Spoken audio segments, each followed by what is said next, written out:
சென்னை தியாகராய நகரில் தீ விபத்து ஏற்பட்ட சென்னை சில்க்ஸ் கட்டிடம் இடிந்து விழும் அபாயம் ஏற்பட்டிருப்பதால் அருகாமையில் உள்ள பொதுமக்களை வெளியேற தீயணைப்புத் துறையினர் உத்தரவிட்டுள்ளனர். அதுகுறித்து எமது செய்தியாளர் தங்கமணியிடம் கேட்போம். தங்கமணி, தற்போதைக்கு அந்த கடையின் அருகே உள்ள நிலவரம் என, அது பற்றின விரிவான தகவல்களை பதிவு செய்யுங்க தங்கமணி.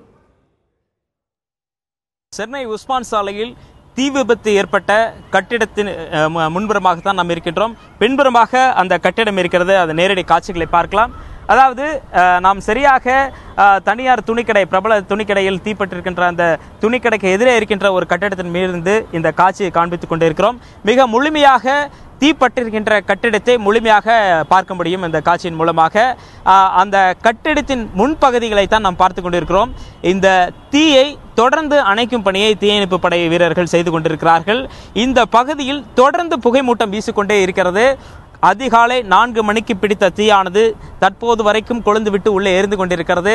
இந்த தீயை அணைக்கும் முயற்சியில் 2 ஸ்கை லிப்டுகள் செயல்பட்டு கொண்டிருக்கின்றன.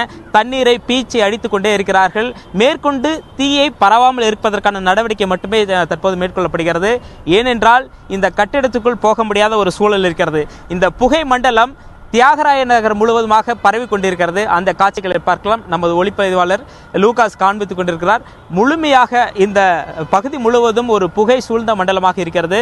அதனால் இந்த பகுதி அபாயகரமான பகுதியாக அறிவிக்கப்பட்டிருக்கிறது. இந்த கட்டிடம் மிகுந்த பெரிய ஒரு கட்டிடமாக இருக்கிறது.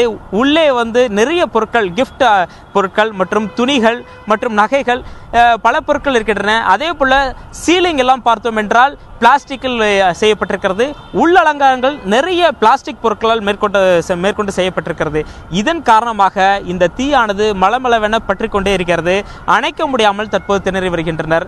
50க்கும் மேற்பட்ட மெட்ரோ வாகனங்கள் இருக்கின்ற தண்ணீர் எல்லாம் பீச்சு அடிக்கப்பட்டிருக்கிறது.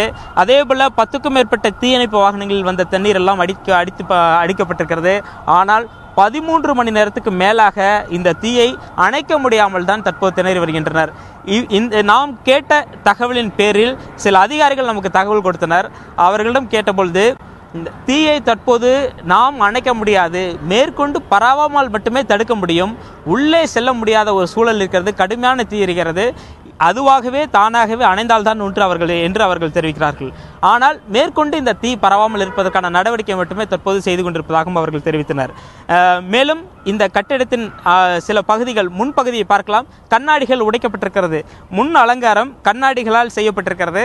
அந்த கண்ணாடியை மெட்ரோ ரயிலுக்காக பயன்படுத்தப்பட்ட மிகப்பெரிய கிரேன் வரவழைக்கப்பட்டு அந்த கிரேன் மூலமாக அந்த முன்பகுதி கண்ணாடிகள்லாம் துளையிடப்பட்டு பின்னர் அதன் மூலமாக தண்ணியை பீச்சி அடித்தனர். அதனால் சற்று அந்த தீ அணைக்கப்பட்டிருக்கிறது. அதிலிருந்து கொஞ்சம் புகை வந்து கொண்டிருக்கு. அந்த நேரடி காட்சிகளை பார்க்கலாம். முதலில் நிறைய புகை வந்தது. தற்போது அந்த புகையின் அளவானது தற்போது கொஞ்சம் குறைந்திருக்கிறது. இந்த தண்ணீரானது உள்ளே சென்றிருக்கிற காரணத்தினால் தற்போது கொஞ்சம் அணைக்கப்பட்டிருக்கிறது.